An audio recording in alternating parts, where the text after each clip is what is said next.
Good morning students. हम लोग आज इनऑर्गेनिक केमिस्ट्री का पी ब्लॉक एलिमेंट स्टार्ट करने जा रहे हैं। ये बहुत ज़्यादा मार्क्स में आता है सीबीएसई बोर्ड में। इसके पहले तो ये 8 मार्क्स तक में ये क्वेश्चन इससे आ चुका है, तो दिमाग में रखिएगा कि ये चैप्टर बेहद इंपॉर्टेंट है इनऑर्गेनिक का और काफ़ी लंबा भी है। तो कॉपी पर हेडिंग दे दीजिएगा P block elements.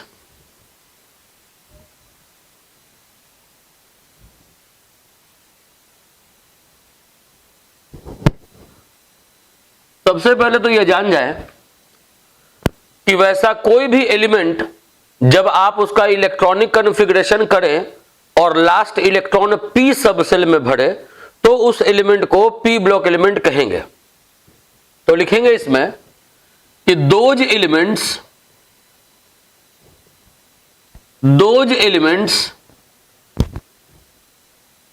whose last electron enters in p subcell are called p block element।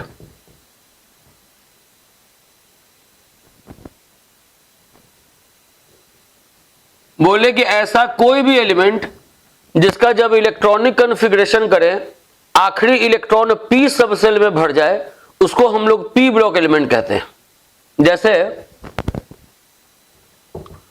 अगर कोई एलिमेंट है सल्फर, कॉन्फ़िगरेशन अगर करेंगे तो 1s2 2s2 2p6 3s2 3p4।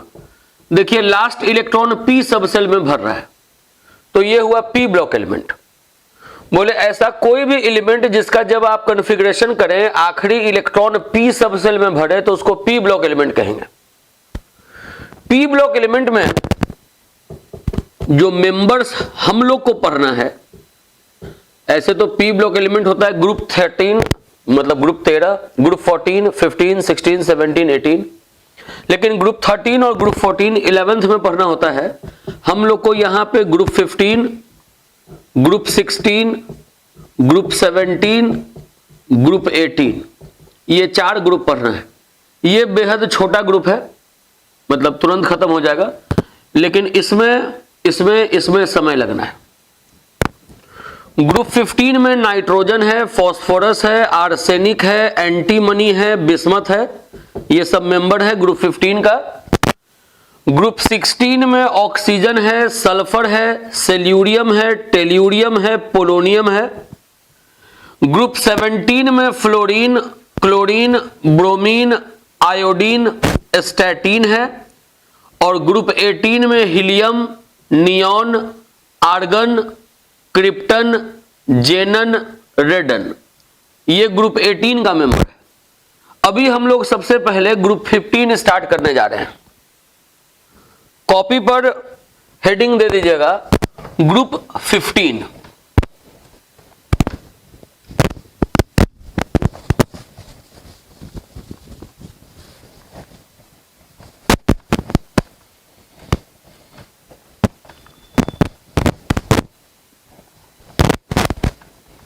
Copy पे ग्रुप 15 हेडिंग दे देंगे सबसे पहले।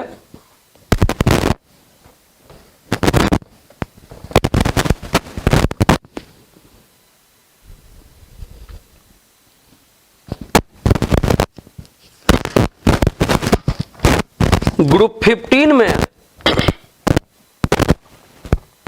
जो सबसे पहला टॉपिक आपको पढ़ाने जा रहे हैं वो है phosphorus halide. Phosphorus halide group 15 में जो सबसे पहला टॉपिक आपको बताने जा रहे हैं वो है फास्फोरस हैलाइड। फास्फोरस हैलाइड में आप 2 कॉलम बना लेंगे। एक कॉलम बना लेंगे px3 का और एक कॉलम बना लेंगे px5 का। ये थोड़ा पूरा जो लॉन्ग पेज होता है पूरे लॉन्ग पेज में बना लेंगे। एक जब भी px3 के बारे में लिखे तो आप px3 के साइड लिखे, और जब भी px5 के बारे में लिखे तो आप px5 के साइड में लिखे। मतलब फास्फोरस दो प्रकार का हैलाइड बनाता है, एक है फास्फोरस ट्राई हैलाइड और एक है फास्फोरस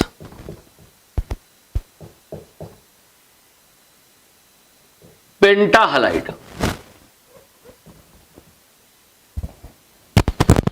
यहां पर ये जो X लिखा हुआ है, X का मतलब है फ्लोरीन, क्लोरीन, ब्रोमीन, आयोडीन। यहां जो X लिखा हुआ है इसका मतलब है फ्लोरीन, क्लोरीन, ब्रोमीन, आयोडीन नहीं। बोले कि यहां जो X लिखा हुआ है इसका मतलब है फ्लोरीन, क्लोरीन, ब्रोमीन, आयोडीन, और यहां जो X लिखा हुआ है इसका मतलब है फ्लोरीन, क्लोरीन, ब्रोमीन, आयोडीन नहीं। तो पहला यहां से क्वेश्चन आया कि why PI5 does not exist, PI5 exist क्यों नहीं करता है? इसका कारण आयोडीन का इतना बड़ा साइज होता है कि 5-5 उतना बड़ा एटम इस एटम के साथ कंबाइन नहीं कर पाता, हिंड्रेंस के कारण। तो यहां पर लिखेंगे due to large atomic size, due to large atomic size of iodine atoms, PI5 does not exist. Iodine के बड़े साइज के कारण PI5 एग्जिस्ट नहीं करता है। इसके बाद PX3 के साइड पहले इसका आप स्ट्रक्चर बनाएंगे। PX3 में जैसे फास्फोरस का वैलेंस इलेक्ट्रॉन 5 है और 3 के साथ ये बॉन्ड बना लिया, 3 के साथ, और 2 इलेक्ट्रॉन इसका रह गया लोन पेयर के रूप में। तो क्लास 11th में केमिकल बॉन्डिंग में 14 ज्योमेट्री पढ़ाया जाता है कि अगर कोई सेंट्रल एलिमेंट के पास 3 बॉन्ड पेयर और 1 लोन पेयर हो तो उसका ज्योमेट्री कैसा होगा, 5 बॉन्ड हो तो कैसा ज्योमेट्री होगा, 2 बॉन्ड हो तो कैसा ज्योमेट्री होगा। बताया जाता है कि 2 बॉन्ड है तो ज्योमेट्री लीनियर होगा, 3 बॉन्ड है तो ट्राइगोनल प्लेनर होगा, 4 बॉन्ड है तो टेट्राहेड्रल होगा, 5 बॉन्ड है तो ट्राइगोनल बाइपिरामिडल होगा, 6 बॉन्ड है तो ऑक्टाहेड्रल होगा, 7 बॉन्ड है तो पेंटागोनल बाइपिरामिडल होगा, 2 बॉन्ड 1 लोन पेयर है तो बेंट शेप होगा, 2 बॉन्ड 2 लोन पेयर है तब भी बेंट शेप होगा, 3 बॉन्ड 1 लोन पेयर है तो पिरामिडल शेप होगा, 4 बॉन्ड 1 लोन पेयर है तो सी-सॉ शेप होगा, 2 बॉन्ड 3 लोन पेयर है तो लीनियर शेप होगा, 3 बॉन्ड 2 लोन पेयर है तो टी शेप होगा, 4 बॉन्ड 2 लोन पेयर है तो स्क्वायर प्लेनर होगा, 5 बॉन्ड 1 लोन पेयर है तो स्क्वायर पिरामिडल होगा। इस तरीके से 14 ज्योमेट्री आपको क्लास 11th में पढ़ना था। तो यहां पर जिसको भी वो क्लास 11th वाला बात अगर याद हो तो वो तुरंत बना देगा कि 3 बॉन्ड है 1 लोन पेयर है, मतलब ये पिरामिडल शेप है। PX3 का पिरामिडल शेप होता है। और यही अगर बात PX3 का नहीं बल्कि PX5 का करें तो PX5 में शेप ऐसा है, 5 बॉन्ड है तो ट्राइगोनल बाइपिरामिडल, ये तीनों एक प्लेन पर है बॉन्ड, और ये प्लेन के ऊपर और ये प्लेन के नीचे। इसको इक्वेटोरियल बॉन्ड कहते हैं। इक्वेटोरियल बॉन्ड, जो एक प्लेन पर ये तीनों बॉन्ड दिख रहा है इसको इक्वेटोरियल बॉन्ड कहते हैं, और ये जो अलग प्लेन पे दिख रहा है ऊपर नीचे इसको एक्सियल बॉन्ड कहते हैं।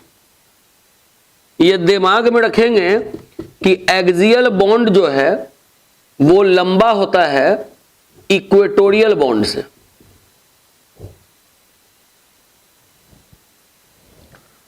क्लास 11th में ही केमिकल बॉन्डिंग में एक टॉपिक पढ़ना था VSEPR theory, valence shell electron pair repulsion theory. तो उस थ्योरी में ये बताया जाता है कि किसी मॉलिक्यूल में जितना भी बॉन्ड होता है या लोन पेयर है, सब चूंकि निगेटिव चार्ज इलेक्ट्रॉन के मिलने से बना है, तो सबके बीच में रिपल्सन होता है। और due to this repulsion they tend to occupy such position in space which minimises repulsion and maximises distance between them. ये वेसेपर थ्योरी का ये पॉइंट है। तो यहां पे होता क्या है कि ये जो दो बॉन्ड है वो ज्यादा रिपल्सन फोर्स बियर करता है बाकी बॉन्ड के कॉम्पेरेटिव, इसलिए ज्यादा रिपल्सन बियर करने के कारण ये दो बॉन्ड ज्यादा लंबा होता है इन बॉन्ड के कॉम्पेरेटिव। तो एग्जाम में ये क्वेश्चन आता है। खैर पहले तो यहां पर बता दें कि px3 का अगर ज्योमेट्री का बात करें, px3 का तो पिरामिडल है, और अगर px5 के ज्योमेट्री का अगर बात करें तो ये है ट्राइगोनल बाई पिरामिडल। और इसमें ये बता दिए हैं कि एक्सियल बॉन्ड इक्वेटोरियल बॉन्ड से ज्यादा लंबा होता है। इसका रीजन लिख दे रहे हैं कि axial bond bears more repulsion, axial bond bears more repulsion, that's why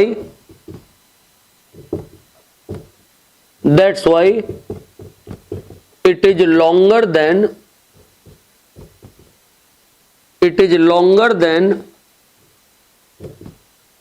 equatorial bond.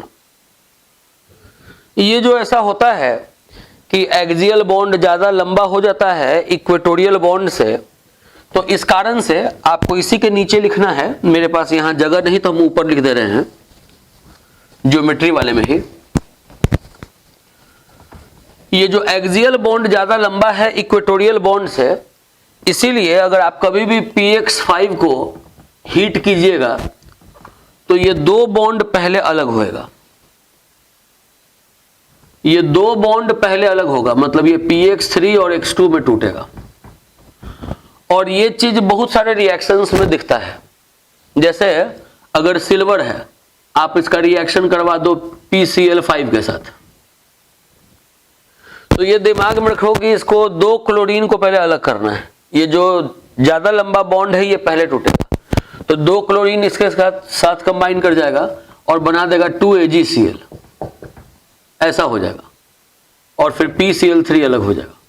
मतलब ये जो नेचर है इसका कि px5 का तीन बॉन्ड को एक साथ रखना, दो बॉन्ड को पहले अलग कर देना, वो इन रिएक्शंस में आप इसके नेचर को समझ सकते हो कि ये दो बॉन्ड, इसका दो बॉन्ड अलग नेचर का है, इसीलिए दो बॉन्ड को ये पहले अलग करता है।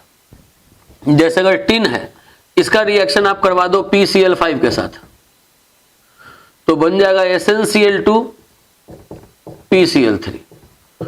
तो ये आपको सेकंड पॉइंट इसमें बताएं, स्ट्रक्चर वाला बात। पहले बता दिए कि px3 में x क्लोरीन, ब्रोमीन, आयोडीन सब है, लेकिन px5 में जो x है वो आयोडीन नहीं है, क्योंकि आयोडीन का एटॉमिक साइज बड़ा होता है तो वो 5-5 आयोडीन p के साथ कंबाइन नहीं करता। उसके बाद ज्योमेट्री के बारे में बता दिए कि px3 का कैसा ज्योमेट्री है और px5 का कैसा ज्योमेट्री है। इसके बाद अब कुछ रिएक्शंस पे आते हैं।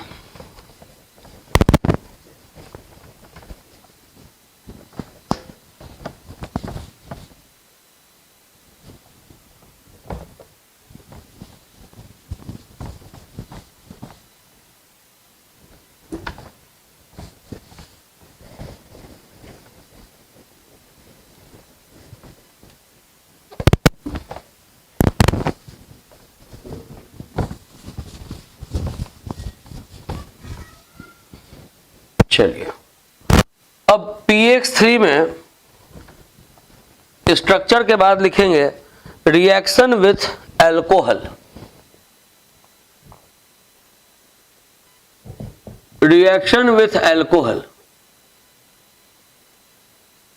इधर भी लिखेंगे reaction with alcohol.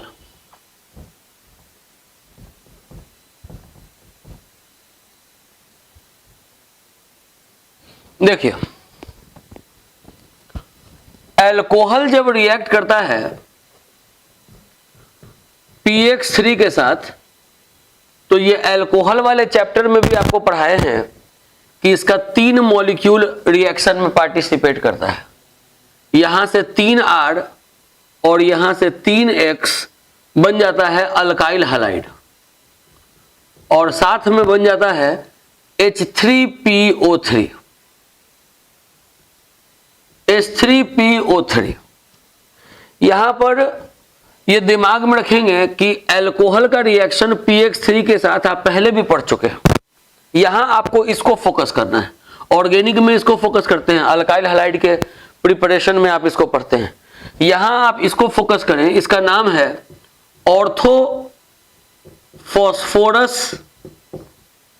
Orthophosphorous acid.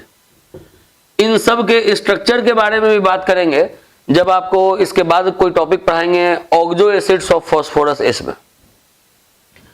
लेकिन जब एल्कोहल PX5 के साथ रिएक्ट करेगा तो उसमें आपको यह बताया जाता है कि इस तरीके से आप बॉन्ड को तोड़ते हैं, एक X को यहां, एक X को यहां, PX3 को यहां।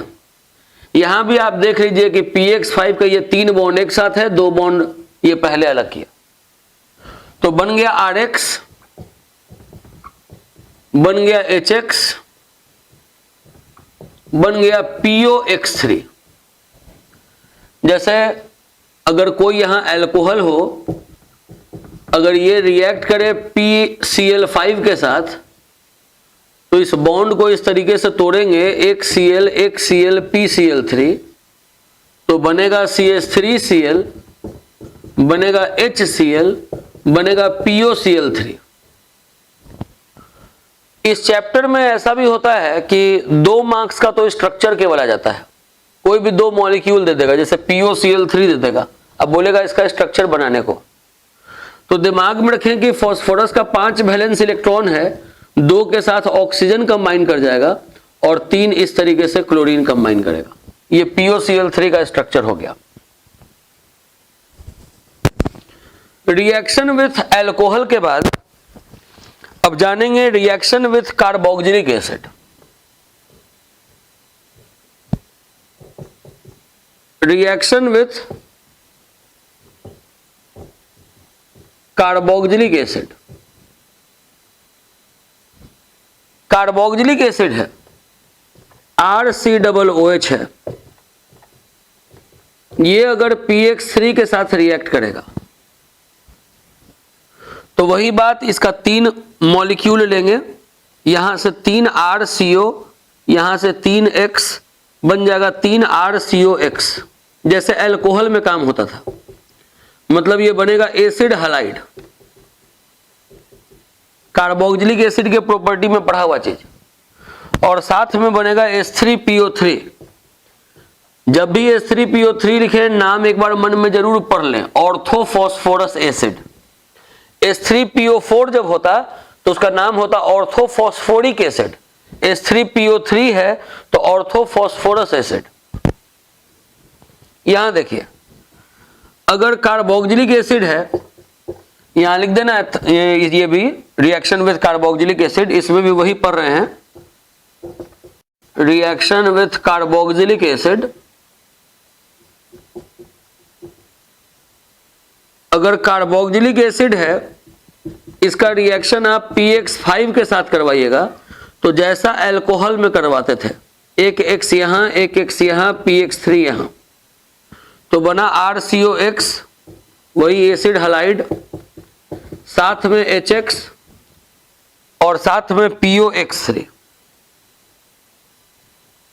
ये रिएक्शन विथ कार्बोक्सिलिक एसिड हुआ।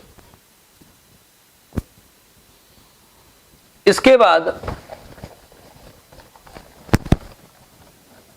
अब जानेंगे एक्शन ऑफ मॉइस्चर।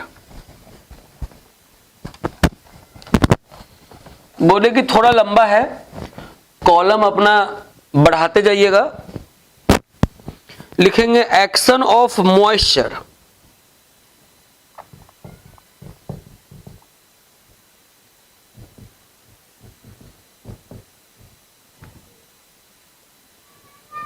जैसे PCl3 है,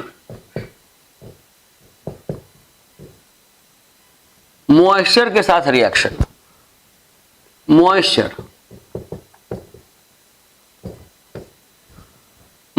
के प्रेजेंस में ये बनाएगा H3PO3, यहां से 3H 3Cl 3HCl बन गया, साथ में बनाएगा H3PO3, जो कि आप देखते जा रहे हैं बार बार, ऑर्थोफॉस्फोरस एसिड, ऑर्थोफॉस्फोरस एसिड।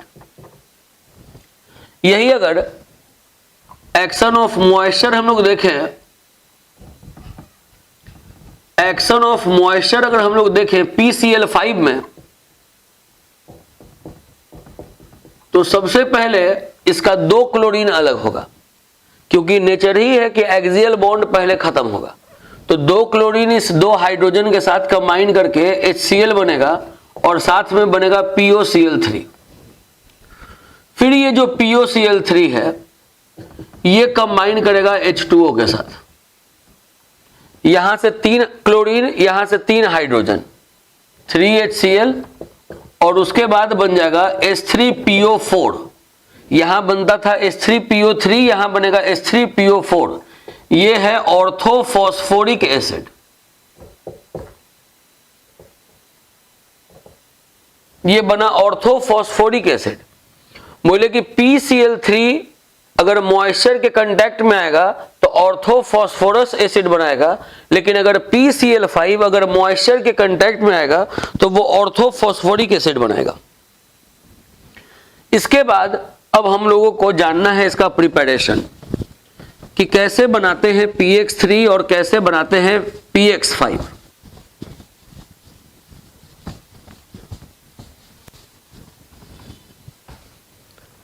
दोनों तरफ लिख लेंगे प्रिपरेशन।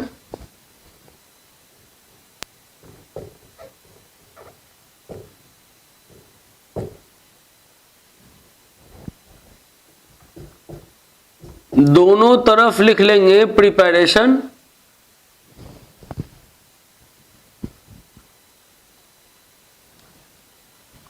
लिखेंगे इसमें फर्स्ट नंबर पॉइंट देके 2 प्रिपरेशन जानना है। When a white phosphorus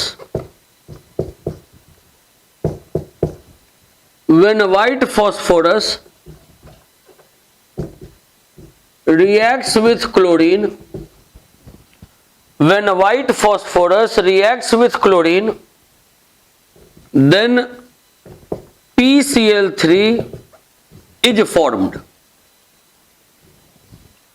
बोले कि अगर व्हाइट फॉस्फोरस है, जैसे P4 है, व्हाइट फॉस्फोरस है, अगर क्लोरीन के साथ अगर रिएक्ट करेगा तो PCl3 बनेगा। लेकिन अगर white phosphorus excess of chlorine के साथ रिएक्ट करेगा तो फिर PCl5 बनेगा। When a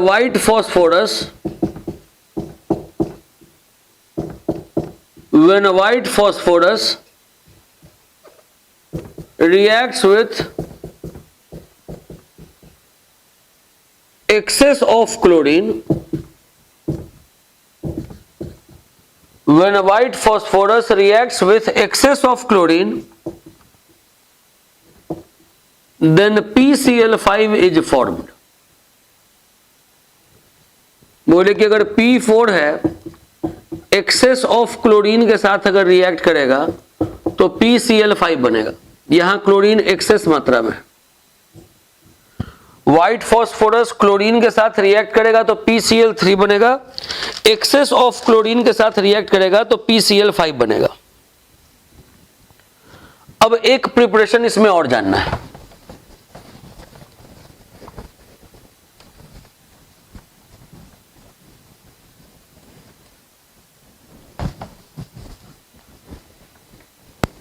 second number preparation जानेंगे कि जब white phosphorus when white phosphorus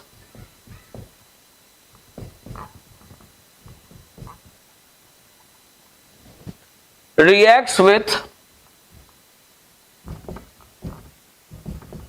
SOCl2। SOCl2 का नाम बगल में लिख लें, इसको थायोनाइल क्लोराइड कहते हैं, thionyl chloride. When white phosphorus reacts with SOCl2, then PCl3 is formed। Reaction आपको लिखना होगा P4 प्लस 8 SOCl2 बनेगा PCl3 plus 4 SO2 plus 2 S2Cl2। देखिए, एक बात आपको इधर ही बता दें कि यहां जो लिखा हुआ है SOCl2, इसका नाम है थायोनाइल क्लोराइड। सल्फर का वैलेंस इलेक्ट्रॉन 4 होता है, 2 लोन पेयर के रूप में है, 2 के साथ ऑक्सीजन जुड़ गया और 2 के साथ 2 क्लोरीन जुड़ गया। यह है SOCl2 का स्ट्रक्चर। फिर ये जो H2Cl2 है, इसका नाम डाईसल्फर डाईक्लोराइड। ये जो H2Cl2 है, इसका नाम डाईसल्फर डाईक्लोराइड। सल्फर इस तरीके से जुड़ा, दोनों सल्फर के पास 2-2 लोन पेयर, एक क्लोरीन इससे एक क्लोरीन इससे। क्लोरीन का वैलेंस इलेक्ट्रॉन 7 है, 6 दिख रहा है, 1 से बॉन्ड बन गया। क्लोरीन का वैलेंस इलेक्ट्रॉन 7 है, 6 दिख रहा है, 1 से बॉन्ड बन गया। इसको पहले नोट कीजिए, फिर इसका प्रिपरेशन बताते हैं। अब इसके प्रिपरेशन में लिखेंगे, सेकेंड प्रिपरेशन में, कि व्हेन व्हाइट फॉस्फोरस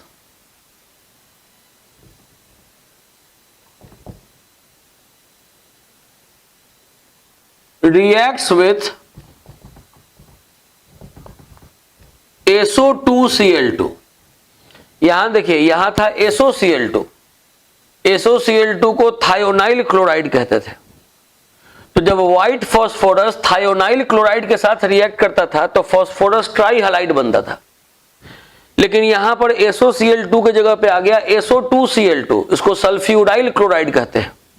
तो when white phosphorus reacts with SO2Cl2, then PCl5 is formed।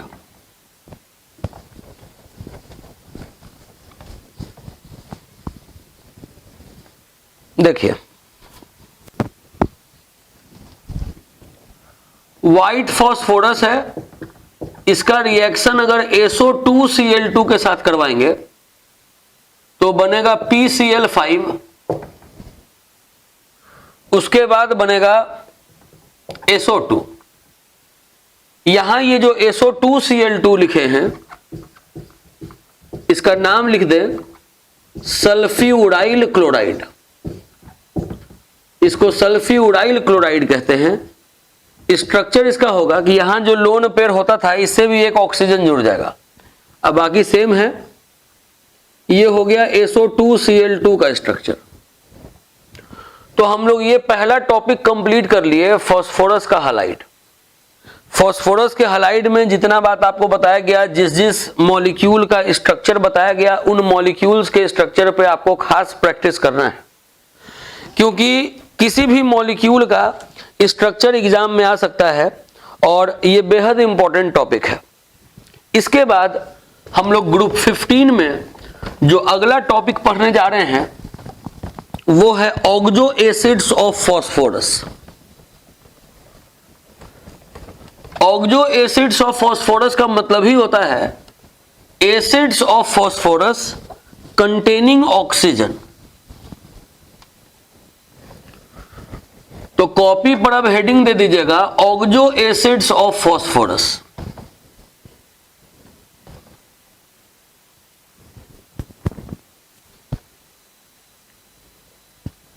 Copy पर अब हेडिंग दे देंगे second number oxo acids of phosphorus, बोले कि ऑक्सो एसिड्स ऑफ फॉस्फोरस का मतलब हुआ acids of phosphorus, acids of phosphorus containing oxygen. Phosphorus का वो एसिड जिसमें कि ऑक्सीजन है। अब देखिए, पहला जो एसिड है H3PO2, दूसरा जो एसिड है H3PO3, तीसरा जो एसिड है H3PO4, चौथा जो एसिड है H4P2O7, इसके बाद जो पांचवा एसिड है वो है HPO3 होल N। सबका नाम पहले लिखेंगे। इसका नाम है hypo phosphorous acid, hypo phosphorous acid. H3PO3 का ऑर्थो फॉस्फोरस एसिड। इन सबों का स्ट्रक्चर भी जानना है, इंपॉर्टेंट भी है, आसान भी है। इसका नाम ऑर्थो फॉस्फोरिक एसिड, इसका नाम पाइरो फॉस्फोरिक एसिड, और इसका नाम मेटाफॉस्फोरिक एसिड। पहले तो ये नाम अच्छे से आप नोट कीजिए। H3PO2, H3PO3, H3PO4, H4P2O7, HPO3 whole N। सब में देख रहे हैं कि सब में ऑक्सीजन है, इसीलिए इसको ऑक्सो एसिड्स कह रहे हैं। फॉस्फोरस का एसिड जिसमें कि ऑक्सीजन है। अब देखिए, सबके स्ट्रक्चर पे आते हैं। सबसे पहले तो आपको एक बात बता दें कि इसका या किसी का स्ट्रक्चर आपको बनाना है तो पहले P डबल बॉन्ड O बनाना है, इस तरीके से। जैसे अभी हम पहले नंबर का स्ट्रक्चर बना रहे हैं तो P डबल बॉन्ड O बनाएंगे, और उसके बाद इस तरीके से टेट्राहेड्रल फॉर्मेट बनाएंगे। अगर हमको दूसरे का स्ट्रक्चर अगर बनाना है तो इसमें भी P डबल बॉन्ड O बनाएंगे, ऐसे टेट्राहेड्रल फॉर्मेट बनाएंगे। अगर हमको ये तीसरे का स्ट्रक्चर बनाना है तो इसमें भी P डबल बॉन्ड O बनाएंगे और ऐसे टेट्राहेड्रल फॉर्मेट बनाएंगे। सबसे ज्यादा जरूरी तो यही तीन है, बनाएंगे पांचों का स्ट्रक्चर। तो पहले करना क्या है कि P डबल बॉन्ड O बनाएंगे, टेट्राहेड्रल फॉर्मेट बनाएंगे सब में। अब इसमें देखिए कि टोटल नंबर ऑफ ऑक्सीजन कितना है, तो 2। एक ऑक्सीजन आप बना चुके तो बच कितना गया, एक ऑक्सीजन। अब आप उस बचे हुए एक ऑक्सीजन को मन करे तो यहां जोड़िए, मन करे तो यहां जोड़िए, मन करे तो यहां जोड़िए। मेरा मन किया यहां जोड़ने का, हम यहां जोड़ दिया। अब इसके बाद 3 हाइड्रोजन है, तो एक हाइड्रोजन, ये दूसरा हाइड्रोजन, ये तीसरा हाइड्रोजन। आपको पता होगा कि कोई भी एसिड H+ निकालता है और जितना H+ निकालता है उसका बेसिसिटी उतना ही होता है। तो इसके पास 3 हाइड्रोजन है इस एसिड में, लेकिन इसका बेसिसिटी 1 है। एग्जाम में आता है ये बात कि H3PO3 का बेसिसिटी कितना है, H3PO2 का बेसिसिटी कितना है, H3PO4 का बेसिसिटी कितना है। बेहद इंपॉर्टेंट क्वेश्चन है ये। तो H3PO2 का बेसिसिटी 1 है क्योंकि एक ही ऐसा हाइड्रोजन है जो कि पोलर है, क्योंकि ये ऑक्सीजन से जुड़ा हुआ है। इसका इलेक्ट्रोनिगेटिविटी 3.5 है, इसका 2.1। ये मोर इलेक्ट्रोनिगेटिव, ये लेस इलेक्ट्रोनिगेटिव। तो ये जो है हाइड्रोजन H+ बन के निकलेगा, तो बेसिसिटी इसका 1 है। ये नन पोलर है, ये भी नन पोलर है। इन दोनों का इलेक्ट्रोनिगेटिविटी लगभग सेम होता है, तो ये H+ बन के नहीं निकलेगा। इसका नाम आपको यहां लिखा हुआ है हाइपोफॉस्फोरस एसिड। इसका बेसिसिटी कितना हो गया? तो 1। अब H3PO3 में एक ऑक्सीजन अगर आप यहां जोड़ दिए तो बच गया आपका 2 ऑक्सीजन। 2 ऑक्सीजन कहीं और जोड़ दीजिए, अब हो गया 3 हाइड्रोजन बचा हुआ। तो एक हाइड्रोजन, दूसरा हाइड्रोजन, तीसरा हाइड्रोजन। अब ये समझ रहे होंगे आप ये बात पीछे के आधार पे कि ये नॉन पोलर है, यही पोलराइज करेगा, यही पोलराइज करेगा। मतलब कि है इसमें 3 हाइड्रोजन, लेकिन 2 हाइड्रोजन ऐसा है जो H+ बन के बाहर निकल सकता है, तो इसका बेसिसिटी होगा 2। H3PO4 में एक ऑक्सीजन अगर यहां जोड़ दिए तो बच गया 3 ऑक्सीजन, और इसके पास है भी 3 हाइड्रोजन, तो तीनों हाइड्रोजन को यहां जोड़ दिए। अब ये भी हाइड्रोजन, ये भी हाइड्रोजन, ये भी हाइड्रोजन, तीनों हाइड्रोजन H+ बन के बाहर निकलेगा, तो इसका बेसिसिटी हो गया 3। मतलब ये 3 H+ बाहर निकालेगा, ये 1 H+ बाहर निकालेगा, ये 2 H+ बाहर निकालेगा। तो अभी आपको इसका इसका इसका स्ट्रक्चर बता दिया। अब ये 2 का स्ट्रक्चर और बचा, एक बच गया H4P2O7 और एक बच गया HPO3 तो अभी आपको बताने जा रहे हैं H4P2O7।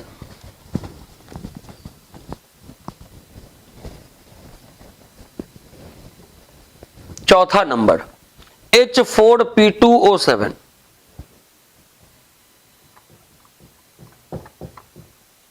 H4P2O7 कैसे बनेगा?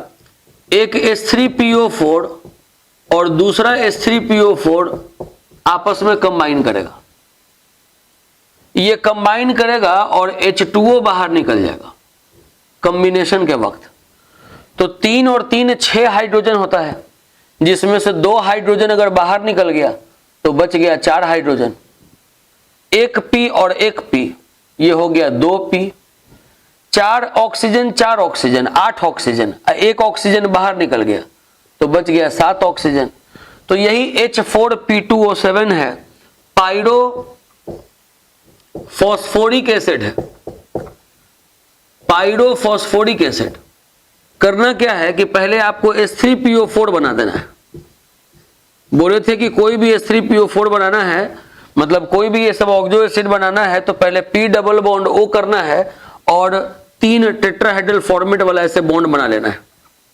तीनों के साथ ऑक्सीजन जोड़ दिए, क्योंकि 4 ऑक्सीजन था, एक यहां तो 3 और बच गया तो 3 ऑक्सीजन, और सबसे हाइड्रोजन जोड़ दिए।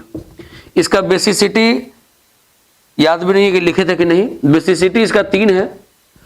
अब यहां भी H3PO4 है तो एक और H3PO4 लिखे।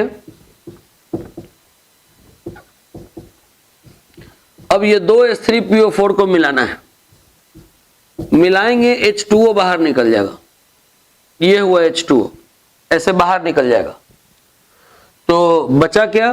तो P double bond O, OH OH, एक O बच गया जिससे कि ये P double bond O combine किया हुआ है, और यहां हो गया OH, यहां हो गया OH। तो ये है H4P2O7। ये H4P2O7 मतलब पायरोफॉस्फोरिक एसिड हो गया। एक आखिरी का स्ट्रक्चर बच गया, वो है मेटाफॉस्फोरिक एसिड। तो उसका भी आपको स्ट्रक्चर बता दें।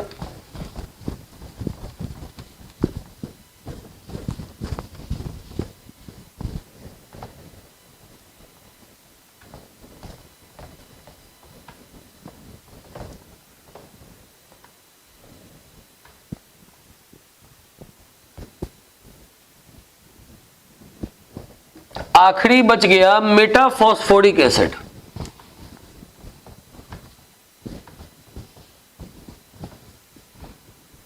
देखिए, अगर बहुत सारा H3PO4 अगर आपस में कंबाइन करें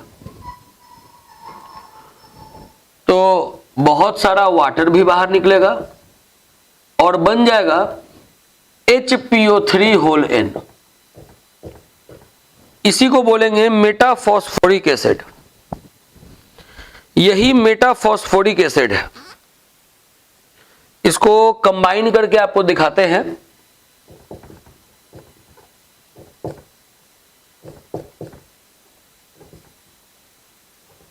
बोले कि बहुत सारे H3PO4 को, जैसे ये हुआ H3PO4, इसके बगल में फिर हो गया H3PO4,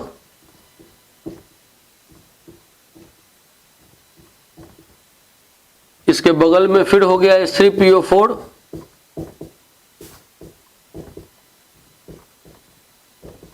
डॉट डॉट डॉट, इधर भी डॉट डॉट डॉट। अगर बहुत सारे H3PO4 को अगर आप कंबाइन करिएगा, ये कंबाइन किया वाटर बाहर निकला, ये कंबाइन किया वाटर बाहर निकला, ये कंबाइन कर रहा है तो OH, बगल वाले का H बाहर निकला। आप देख लीजिए कि 3 कंबाइन किए हैं तो 3 वाटर बाहर निकाल रहे हैं, जितना कंबाइन करेगा उतने वाटर बाहर निकलेगा। होगा क्या, ये oxygen P double bond O OH, फिर यहां पर बच गया केवल ऑक्सीजन, फिर P double bond O OH, फिर यहां बच गया ये oxygen P double bond O OH, फिर इस तरीके से आगे चलते चला जाएगा। तो आप अगर देखें एक को तो यह है HPO3 HPO3, यही बार बार रिपीट करते चला जाएगा।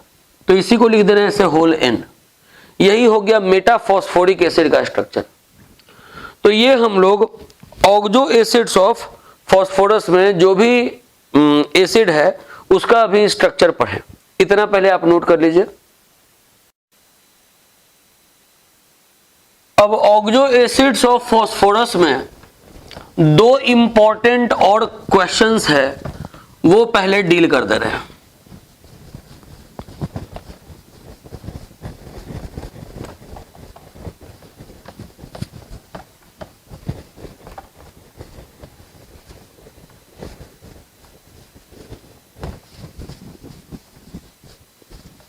सबसे पहला क्वेश्चन लिखिएगा, right action of heat on H3PO3। Right action of heat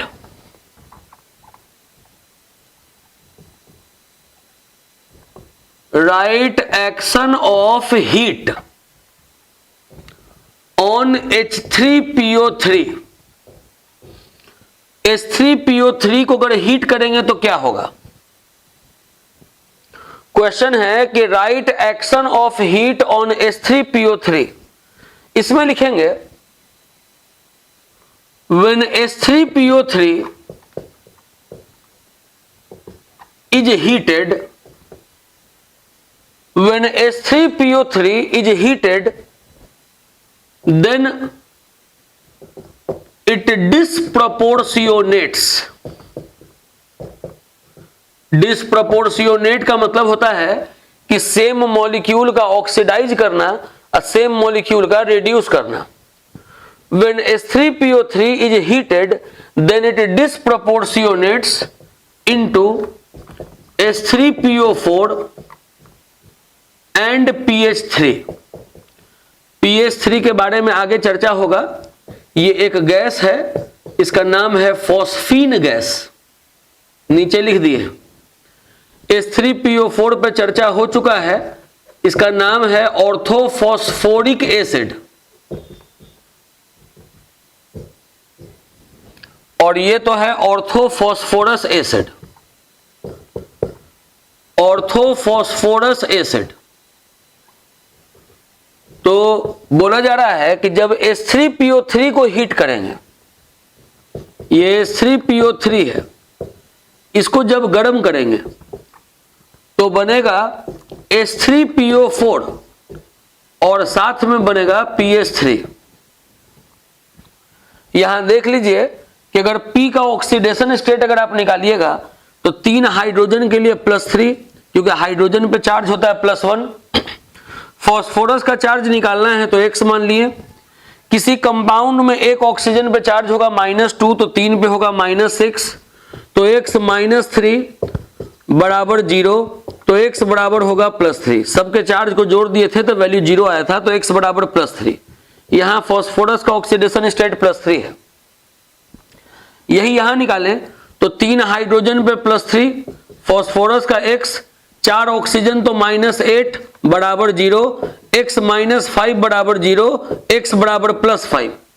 यहां फास्फोरस का ऑक्सीडेशन स्टेट +5 है, तो देख रहे हैं कि +3 से +5 चार्ज बढ़ रहा है, तो इसको बोलेंगे ऑक्सीडेशन। और यहां पे अगर फास्फोरस का ऑक्सीडेशन स्टेट देखें तो इसके लिए X, 3 हाइड्रोजन के लिए +3 बराबर 0, तो X बराबर -3। यहां देख लीजिए यहां पर चार्ज इसका घट रहा है, -3, मतलब हो रहा है रिडक्शन। तो ये सेम मॉलिक्यूल ऑक्सीडाइज भी कर रहा है और ये सेम मॉलिक्यूल रिड्यूस भी कर रहा है। तो ये इंपॉर्टेंट एक बात हो गया कि बहुत इंपॉर्टेंट है कि H3PO3 को गर्म करेंगे तो क्या होगा, हीट करेंगे तो क्या होगा। तो जब भी H3PO3 को हीट करते हैं तो वो डिसप्रपोर्शियोनेट करता है, मतलब सेम मॉलिक्यूल ऑक्सीडाइज भी करता है, सेम मॉलिक्यूल रिड्यूस भी करता है। तो सेम मॉलिक्यूल ऑक्सीडाइज करेगा H3PO4 में और रिड्यूस करेगा PH3 में। इसके बाद एक बात ये दिमाग में रखना है, एक चीज और आपसे पूछता है कि H3PO2, H3PO3 और H3PO4 ये तीनों में बढ़िया रिड्यूसिंग एजेंट कौन है। बात फिर से सुनिए, H3PO2, H3PO3 और H3PO4 ये तीनों में बढ़िया रिड्यूसिंग एजेंट कौन है। तो एक लाइन पहले ये लिखिएगा कि द ऑक्सो एसिड्स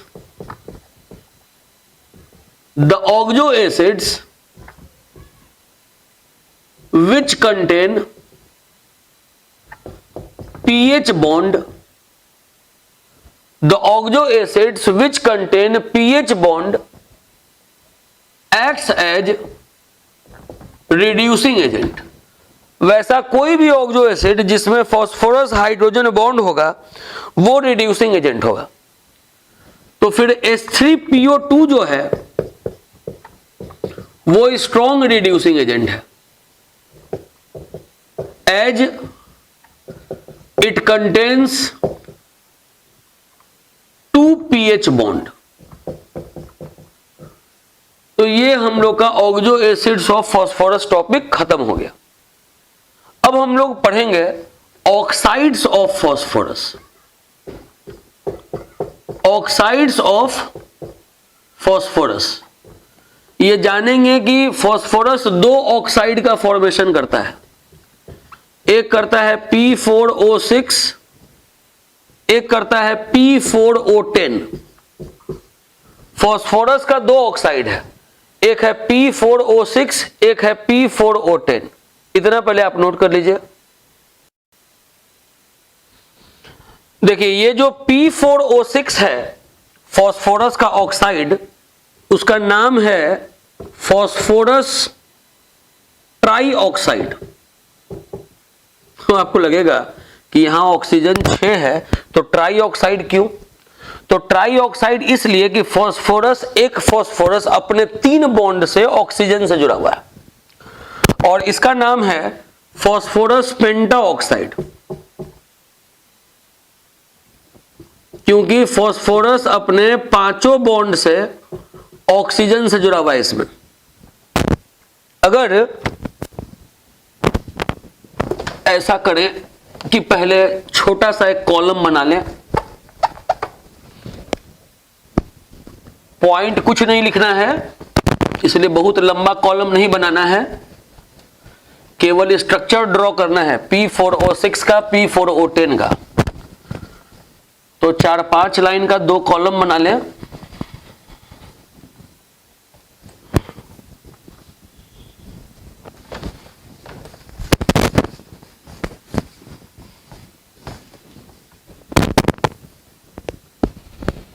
एक तरफ लिख ले P4O6, एक तरफ लिख ले P4O10। यह है फास्फोरस पेंटाऑक्साइड, यह है फास्फोरस ट्राईऑक्साइड। तो सबसे पहले पहला बात तो ये लिखेंगे कि फास्फोरस है, अगर एयर के साथ कंबाइन किया तो P4O6 बना। और अगर फॉस्फोरस है एक्सेस ऑफ एयर के साथ अगर कंबाइन किया, एक्सेस ऑफ एयर के साथ अगर कंबाइन किया तो P4O10 बना। स्ट्रक्चर अगर किसी का भी देखना हो P4O6 का या P4O10 का,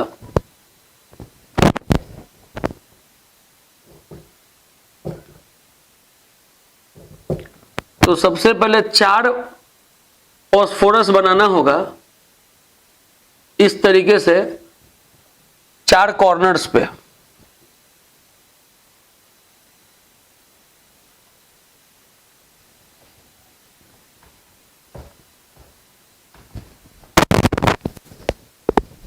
सबसे पहले 4 फॉस्फोरस बनाना होगा। एक फॉस्फोरस, दूसरा फॉस्फोरस, तीसरा फॉस्फोरस, चौथा फॉस्फोरस। इससे डबल बॉन्ड O, इससे भी डबल बॉन्ड O, इससे भी डबल बॉन्ड O, इससे भी डबल बॉन्ड O। इन दोनों के मदद से एक ऑक्सीजन, इन दोनों के मदद से एक ऑक्सीजन, इन दोनों के मदद से एक ऑक्सीजन, इन दोनों के मदद से एक ऑक्सीजन। ये ऊपर और ये नीचे वाले के मदद से एक ऑक्सीजन, और ये इन दोनों के मदद से भी एक ऑक्सीजन। ये हो गया P4O10 का स्ट्रक्चर। जब P4O6 अगर बनाना है तो सेम चीज बनाना है, केवल ये जो डबल बॉन्ड ऑक्सीजन दिख रहा है यहां पे लोन पेयर बना देना है। मतलब 4 P बनाना है, एक P, दूसरा P, तीसरा P, चौथा P, सब के ऊपर एक लोन पेयर बना देना है। अब इन दोनों को एक ऑक्सीजन से, इन दोनों को एक ऑक्सीजन से, इन दोनों को एक ऑक्सीजन से, इन दोनों को एक ऑक्सीजन से, इन दोनों को एक ऑक्सीजन से, और इन दोनों को एक ऑक्सीजन से। ये हो गया P4O6। एक फॉस्फोरस अपने 3 बॉन्ड से ऑक्सीजन से जुड़ा हुआ है, एक फॉस्फोरस अपने 3 बॉन्ड से ऑक्सीजन से जुड़ा हुआ है, एक फॉस्फोरस अपने 3 बॉन्ड से ऑक्सीजन से जुड़ा हुआ है। इसीलिए इसको फॉस्फोरस ट्राईऑक्साइड और इसको फॉस्फोरस पेंटाऑक्साइड। तो ये ऑक्साइड्स ऑफ फॉस्फोरस हो गया। एक बात आपको यहां बता दें कि जैसे 2 ऑक्सो एसिड, एक H3PO3 फॉस्फोरस का 2 ऑक्सो एसिड, एक H3PO3 और एक H3PO4, दोनों का प्रिपरेशन एकदम माइंड में रखिएगा। H3PO3 को कैसे बना सकते हैं और H3PO4 को कैसे बना सकते हैं।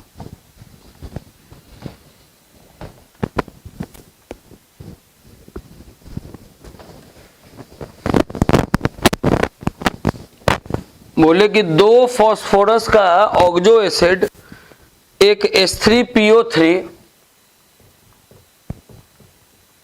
और एक H3PO4 का आपको प्रिपरेशन माइंड में रखना है। सबसे पहला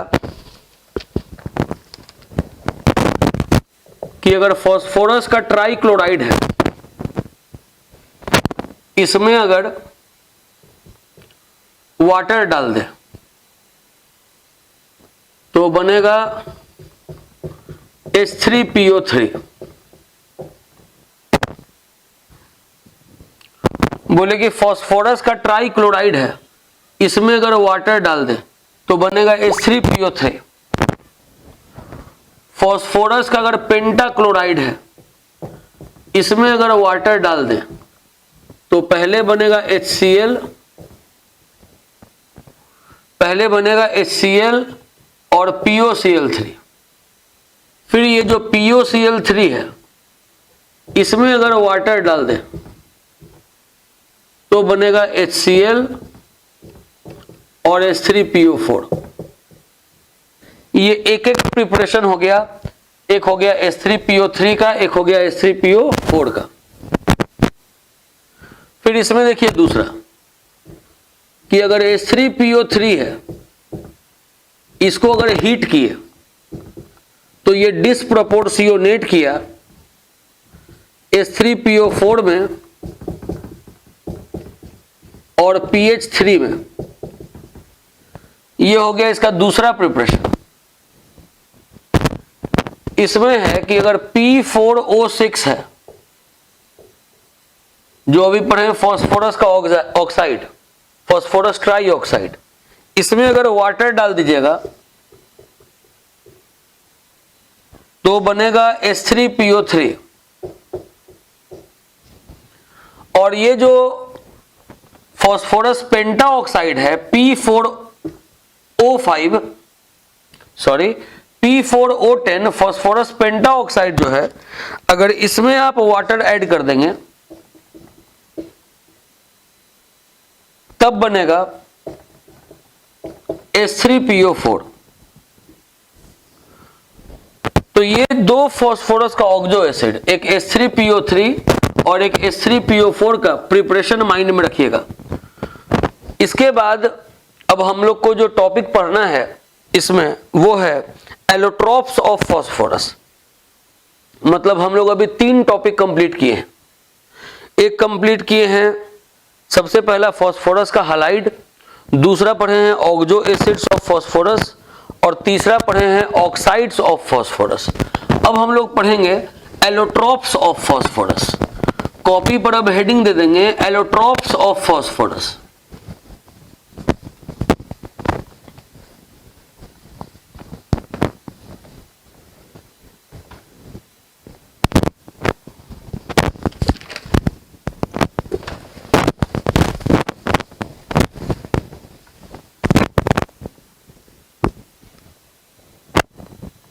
एलोट्रॉप्स ऑफ फास्फोरस।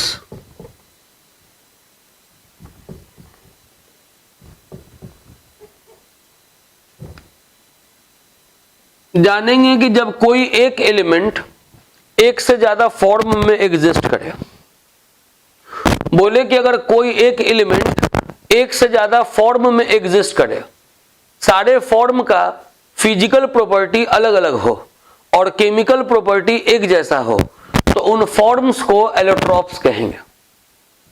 तो एलोट्रॉप्स ऑफ फास्फोरस में लिखेंगे पहले कि when an element exists more than one form in nature, when an element exists more than one form in nature, each having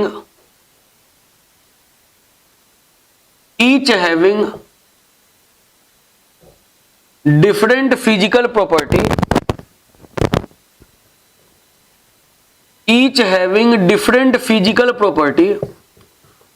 बोले कि अगर कोई एलिमेंट एक से ज्यादा फॉर्म में एग्जिस्ट करे, सारे फॉर्म का फिजिकल प्रॉपर्टी अगर अलग अलग हो, अगर कोई एक एलिमेंट एक से ज्यादा फॉर्म में एग्जिस्ट करे, सारे फॉर्म का फिजिकल प्रॉपर्टी अलग अलग हो, और अगर केमिकल प्रॉपर्टी सेम हो, physical property different, chemical property identical, तो उन फॉर्म्स को एलोट्रॉप्स कहेंगे। जैसे कार्बन का आप पढ़ते थे 9th में, डायमंड, ग्रेफाइट, फुलरेंस, वैसे ही फास्फोरस का भी आपको एलोट्रॉप जानना है। तो पहले तो डेफिनेशन लिख रहे हैं कि when an element exists more than one form in nature, each having different physical property but identical chemical property,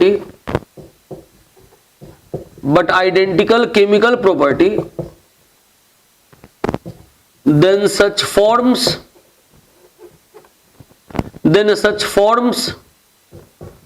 are called allotropes. बोले कि कोई एलिमेंट अगर एक से ज्यादा फॉर्म में एग्जिस्ट करे, सारे फॉर्म का फिजिकल प्रॉपर्टी अलग अलग हो, केमिकल प्रॉपर्टी सेम हो, तो उन फॉर्म्स को एलोट्रॉप्स कहेंगे। फास्फोरस का 3 एलोट्रॉप्स होता है। It has 3 allotropes. फास्फोरस का 3 एलोट्रॉप होता है। एक होता है व्हाइट फास्फोरस, एक होता है व्हाइट फास्फोरस, इसको येलो फॉस्फोरस भी कह सकते हैं। दूसरा है रेड फॉस्फोरस,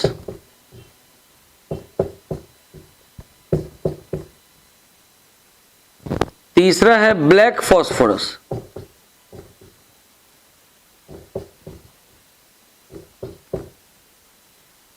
ये जो ब्लैक फॉस्फोरस है ये दो प्रकार का होता है। एक होता है अल्फा ब्लैक, एक होता है बीटा ब्लैक। बोले कि फॉस्फोरस का 3 एलोट्रॉप है, white phosphorus, red phosphorus, black phosphorus. Black phosphorus का 2 फॉर्म है, एक है अल्फा फॉर्म, एक है बीटा फॉर्म। अब कॉपी पे एक लंबा कॉलम बना लेना है, एक तरफ लिख देना है व्हाइट फॉस्फोरस और एक तरफ लिख देना है रेड फॉस्फोरस।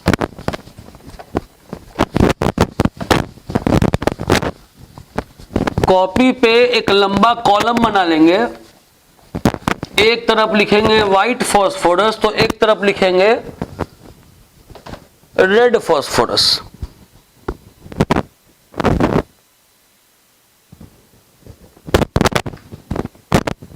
एक तरफ लिखेंगे white phosphorus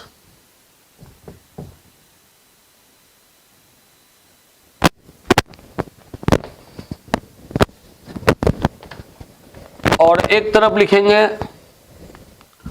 red phosphorus.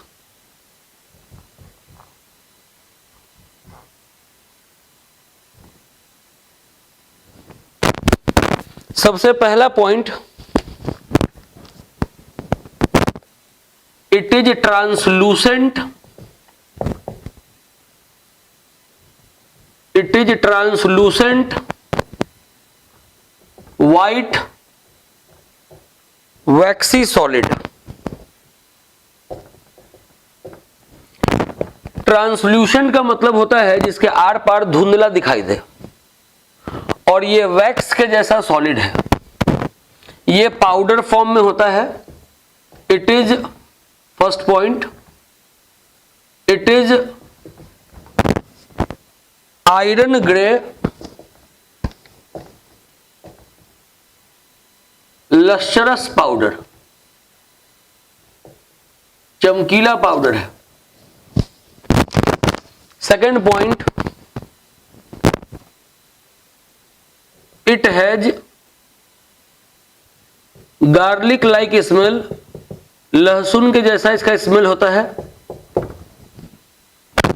It is odourless, इसका कोई स्मेल नहीं होता है। It is odourless.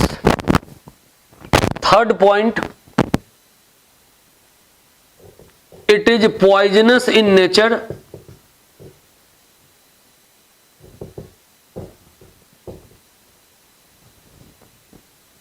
It is non poisonous.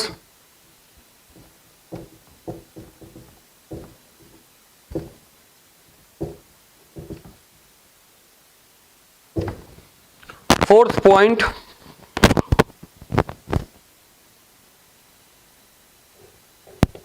it is insoluble in water but soluble in carbon disulphide. ये पानी में नहीं घुलेगा लेकिन कार्बन डाइसल्फाइड में घुलेगा, और ये किसी में नहीं घुलेगा। It is insoluble in both, it is insoluble in both. Fifth point, it exists as discrete P4 molecule. ये अकेला P4 मॉलिक्यूल के रूप में एग्जिस्ट करता है। ये डिस्क्रीट P4 मॉलिक्यूल के रूप में एग्जिस्ट करता है, अकेला P4 मॉलिक्यूल के रूप में एग्जिस्ट करता है। It exist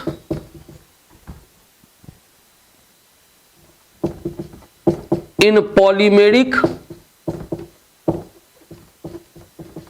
chain of P4, इसमें P4 का चेन होता है, जैसे ये P4 तो ये दूसरे P4 से जुड़ा हुआ होगा, ये तीसरे P4 से जुड़ा हुआ होगा, तो ये पॉलीमेरिक चेन के रूप में एग्जिस्ट करता है। इसमें बॉन्ड ज्यादा है तो एंगल, बॉन्ड एंगल भी इसमें बहुत कम कम होता है, जिस कारण से इसमें एंगुलर स्ट्रेन ज्यादा होता है और ये लेस स्टेबल होता है। It has more angular strain, it has more angular strain and is less stable.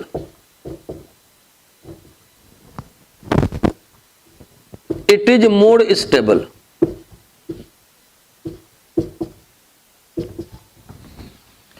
White phosphorus जो है रूम टेम्परेचर पे जैसे ही अगर एयर के साथ कंबाइन करेगा तो इसमें आग लग जाएगा, रखे रखे ये ग्रीनिश ग्लो के साथ जलता है। इस प्रोसेस को केमिल्यूमिनेसेंस कहते हैं।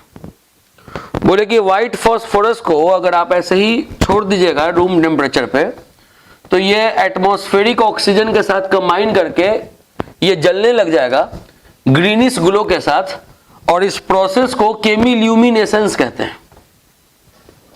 लेकिन रेड फॉस्फोरस में ये बात नहीं है, इसमें रखे रखे अपने आप आग नहीं लगेगा। तो अगला पॉइंट लिखेंगे 7th number point, white phosphorus में it catches fire, it catches fire at room temperature, it catches fire at room temperature and glows with greenish glow, and glows with greenish glow. This is called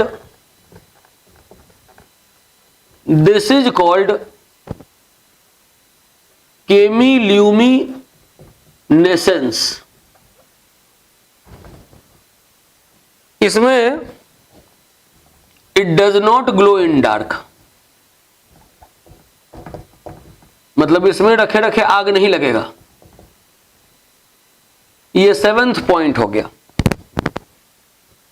8th point जो है वो बहुत important है, उससे single 1 marks का भी simply केवल इस पॉइंट से क्वेश्चन आएगा, 8th नंबर पॉइंट से, कि when a white phosphorus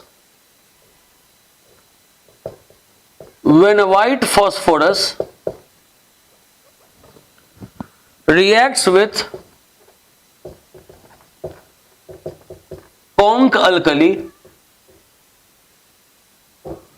when a white phosphorus reacts with conch alkali, then phosphine gas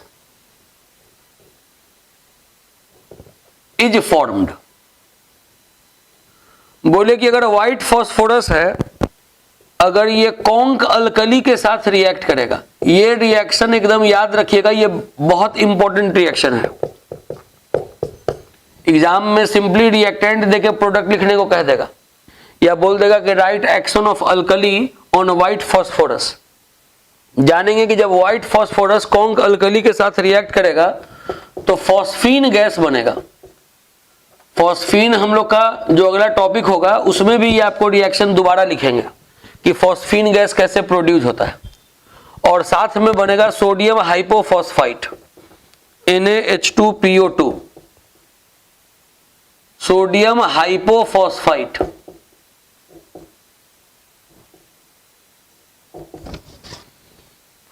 और यही अगर रेड फॉस्फोरस है, NaOH के साथ अगर आप रिएक्शन देखिए तो ये रिएक्ट नहीं करता है। रेड फॉस्फोरस NaOH के साथ रिएक्ट नहीं करता है, लेकिन व्हाइट फॉस्फोरस है, अगर इसमें कॉन्क अल्कली डालिएगा तो फॉस्फीन गैस निकलेगा। तो फॉस्फीन गैस का जब मतलब फॉस्फीन जब टॉपिक पढ़ाएंगे तो फॉस्फीन के प्रिपरेशन में ये रिएक्शन आपको दोबारा से लिखवाएंगे। अब आखिरी पॉइंट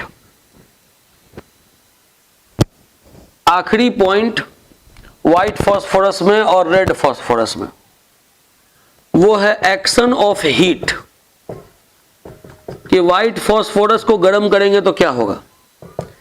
तो इसमें आपको 2 पॉइंट लिखवाएंगे और इसमें आपको 1 पॉइंट लिखवाएंगे। ये दिमाग में रखेंगे कि जब रेड फॉस्फोरस को हीट करते हैं तो किस कंडीशन पे बीटा ब्लैक फॉस्फोरस बनता है, आपको ये जानना होगा। व्हाइट फॉस्फोरस को आप हीट करके रेड फॉस्फोरस भी बना सकते हैं और अल्फा ब्लैक फॉस्फोरस भी बना सकते हैं। तो इसमें ये 2 पॉइंट लिखना होगा। तो टेम्परेचर वगैरह याद रखिएगा।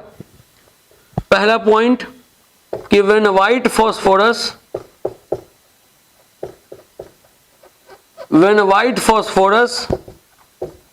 is heated to 573 Kelvin, then red phosphorus is formed। ये याद रखिएगा कि व्हाइट फॉस्फोरस को जब इतना टेम्परेचर पे गर्म करते हैं तो रेड फॉस्फोरस बनता है, लेकिन अगर इससे 100 केल्विन कम टेम्परेचर पे गर्म करेंगे अंडर प्रेशर, तब अल्फा ब्लैक फॉस्फोरस बनेगा। तो लिखेंगे, सॉरी, इसमें बीटा ब्लैक फॉस्फोरस बनेगा, इसमें अल्फा ब्लैक फॉस्फोरस बनेगा। लिखेंगे when white phosphorus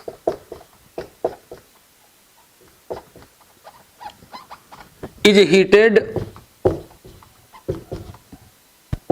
to 473 Kelvin, बोले इससे 100 kelvin come.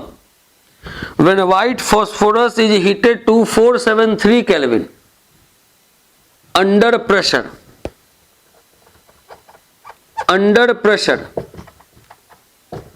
then beta black phosphorus is formed। और ये जो रेड फॉस्फोरस है उससे अल्फा ब्लैक फॉस्फोरस बनता है। तो इसमें लिखेंगे कि व्हेन रेड फॉस्फोरस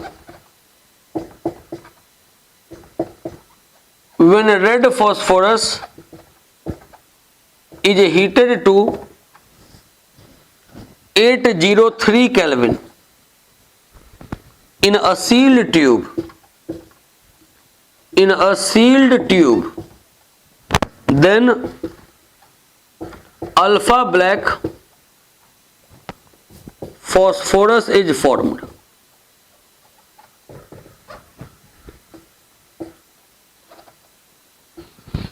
ये एलोट्रोप्स ऑफ फॉस्फोरस कंप्लीट हो गया। अब इसके बाद जो हम लोग को टॉपिक पढ़ना है वो है फॉस्फीन। ये वाला टॉपिक फॉस्फीन पढ़ना है। तो जहां तक पढ़ें, अब आज के लेक्चर में इतना ही होगा। अब इसके अगले लेक्चर में हम लोग ये टॉपिक फॉस्फीन स्टार्ट करेंगे। ये माइंड सेट रखिए कि जो भी टॉपिक आपको बताया जा रहा है ये सब थ्योरेटिकल है। जो स्ट्रक्चर पे आपको फोकस करवाया गया वो सब स्ट्रक्चर बढ़िया से याद रखिएगा, तब फिर ये चैप्टर में कोई खास जान नहीं है। ठीक है, अगले लेक्चर में इसके आगे मिलते हैं। Enough for the day.